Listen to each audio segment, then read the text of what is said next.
bakusiramula natola shahada tebasobola kukuwoowa nga totodde shahada. Kati erinnya gwani? Nze Amira Kasolo. Yakya mwami Kasolo gyali omulungi wange kyali. Kati lwaki emikolo mwagitukweka?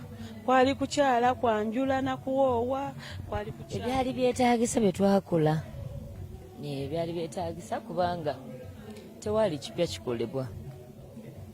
Nga abantu bava ku social media nga tumaze okola interview yaffe eri ne bagamba mbu wali otamidde bye wali oyogera ito bitegeeza mbu leeta obukakafu leeta obujulizi lwaki oyogera ebyo byalimu.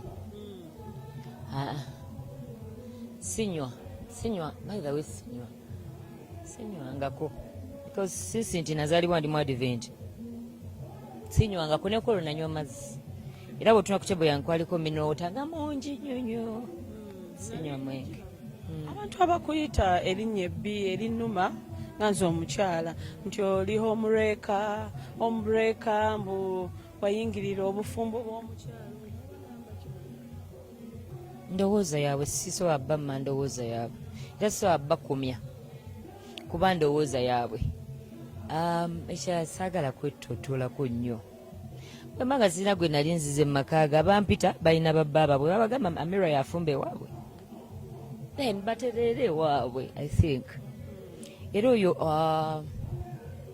agamba nti ndi homebreaker bw'abanga yenna nnyini musajja gwe njagala ajje. Oluusi tosobola kaka bantu kutegeera nga bw'otegeera. Restaurant yali yange ng'omuntu nensaawo nconcentratinge ku mwami wange nenjiggala nentuula eka nfumbira omwami wange.